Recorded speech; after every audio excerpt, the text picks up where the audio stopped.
Salve, salve, alegria, alegria, tudo bem com todos vocês? Um dos grandes males que cercam a educação na contemporaneidade ou nos dias atuais é aquilo que denomino de síndrome do piloto automático. O que seria essa síndrome do piloto automático? Essa síndrome do piloto automático seria aquela prática educativa que não possui nenhuma reflexão.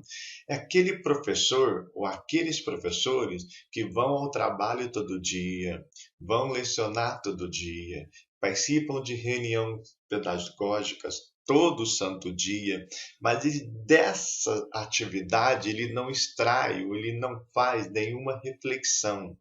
Esses professores, eles praticam uma espécie de ativismo diário, chegando à escola, realizando o seu trabalho educativo, só que em nenhum momento ele faz uma reflexão da sua própria prática educativa.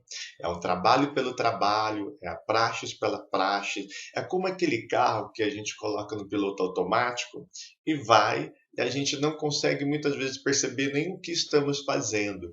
Várias vezes eu já fui à escola e de carro, obviamente, e no trajeto eu nem me lembro, assim, como eu cheguei à escola. Várias vezes eu cheguei à escola e fiquei refletindo, nossa, mas eu nem lembro quando eu parei, quando acelerei, quando apertei a embreagem.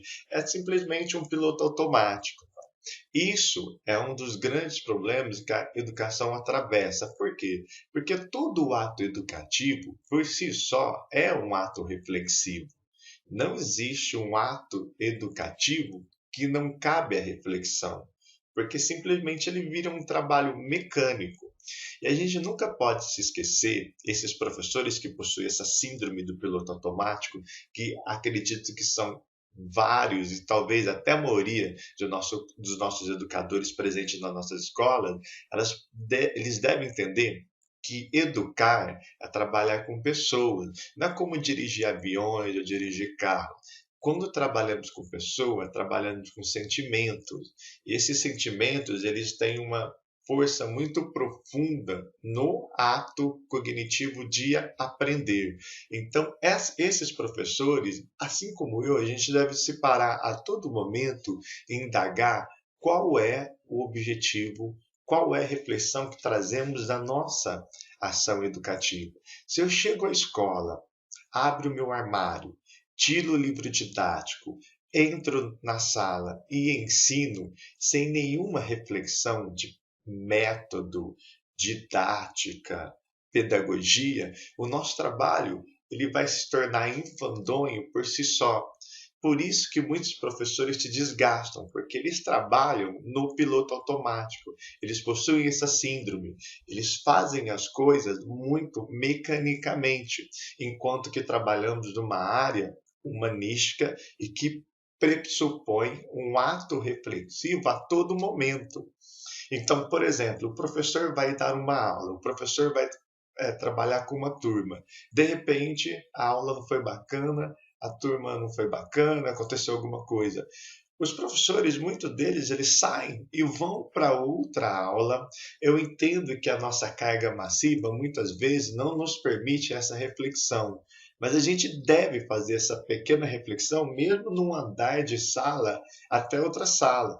Puxa vida, dei uma aula agora, eu trabalhei com a turma, eu fiz uma coisa diferente e não foi legal. O que que aconteceu? Essa simples pergunta, o que aconteceu, já é um ato reflexivo. Onde a coisa não aconteceu? Onde a coisa não fluiu? Será que eu preparei adequadamente? Será que a turma hoje estava agitada por algum outro motivo que eu não sei? Então, quando saímos de uma sala a outra, nós devemos pelo menos fazer nesses segundos ou nesses pequenos instantes uma prática reflexiva do que aconteceu naquele momento. Porque se a gente sair de uma sala e ir para outra de uma forma mecânica, o nosso trabalho ele perde muito sentido, valor. A gente cai numa espécie de ativismo, não aquele ativismo político, aquele engajamento, aquela luta, mas aquele ativismo de fazer as coisas sem sentido algum. Tá? Lembramos então que ato educativo é por si só, Paulo Freire dizia isso, um ato reflexivo da sua própria prática. Tá? Você está, por exemplo, trabalhando com o ensino médio, com a terceira série do ensino médio. O que você quer da sua turma? Essa reflexão. Você quer preparar eles para o Enem, para o vestibular? Ou quer tornar pessoas boas? Você quer que essa turma saia apta, pronta para o mercado de trabalho, quase pronta? Então, essa reflexão na educação, ela deve ser constante, ela deve ser diária. Os intervalos, por exemplo, muitas vezes eu participo de intervalos em que os professores ficam conversando sobre outras coisas. Eu sei, eu não estou dizendo que a todo momento você deve ficar concentrado ali numa reflexão de ato educativo, mas isso deve acontecer e constantemente, tá? Por exemplo, você teve êxito em algum sucesso de alguma prática de educativa, de alguma aprendizagem, os alunos aprenderam, você sentiu fruto, sentiu realizado. Por quê? Por que com essa turma deu certo e com aquela não? O que aconteceu? Será que você devia ter feito alguns ajustes? Então, essa prática reflexiva, ela deve ocorrer a todo momento. Mas, infelizmente, a maioria de nossos educadores, sejam professores, coordenadores pedagógicos, diretores, gestores, a gente ainda trabalha muito com essa síndrome do pensamento do piloto automático. A gente vai fazendo as coisas, a gente não para refletir. E percebo que muitos professores que têm essa síndrome desse piloto automático, quando você propõe uma prática reflexiva do ato educativo, ele ele não gosta, ele acha que aquilo não tem sentido, ele acha aquilo uma conversa fiada.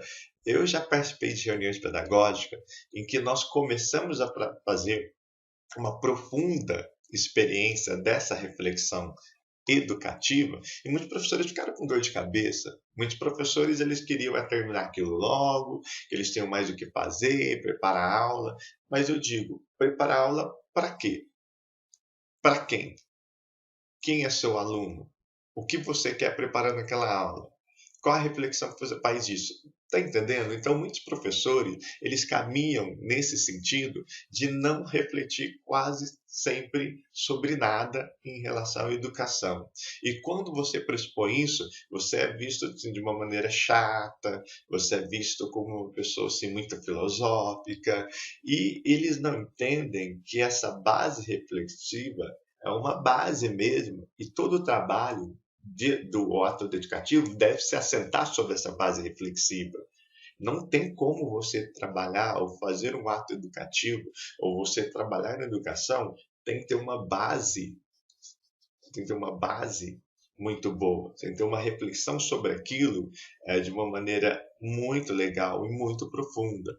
Então, hoje, uma das coisas que mais se tornam desgastantes no trabalho então do professor é essa prática diária. E vejo também que isso é parte também de uma desesperança que o professor tem hoje. O professor, como ele não tem muita esperança de que as coisas em educação que são ruins no Brasil vão mudar, ele cai mesmo aí que ele desanima e cai mesmo nesse ativismo. Ele vai todo dia como se fosse um dia após o outro. É aquela música do Paralamas, eu acordo para trabalhar, eu durmo para trabalhar. Então o professor muitas vezes é assim, ele acorda para trabalhar, dorme para trabalhar, o travesseiro pesa 1 tonelada quando ele vai dormir, ele não tem muito descanso. Por quê? Porque ele se cansa demais. Só que esse trabalho muitas vezes ele não vê fruto. Ele não vê fruto porque não há uma prática reflexiva, não só dele, mas por parte de toda a escola, de todo o colegiado também. Então, há um momento de toda a escola, de todo o corpo docente, eles pararem, né, e aprenderem que ato educativo é um ato reflexivo. Todo momento de planejamento escolar no início do ano letivo deve ser um momento de reflexão, muito mais de ação, mas deve ser um momento de reflexão. Todo planejamento é um ato reflexivo, de até onde você vai caminhar, por caminhos você vai percorrer durante todo o ano letivo, seja na sua prática metodológica, seja na prática de gestão da escola. Mas muitas vezes percebo que os planejamentos eles ocorrem no início do ano letivo, não como uma base filosófica, reflexiva, mas como uma base prática. E acabam caindo novamente nesse piloto automático. Então, cabe mais uma vez a gente refletir muito, muito e muito sobre toda a nossa prática educativa e sabermos que toda prática educativa necessita de uma base muito sólida. A gente tem que saber por onde vamos caminhar, por que caminho devemos percorrer antes de percorrermos. Tá? Então eu vou ficando por aqui. Espero que a gente se encontre mais vezes praticando esse ato reflexivo, tentando entender a nossa própria prática educativa. Um abraço a todos, fiquem com Deus e até o nosso próximo encontro.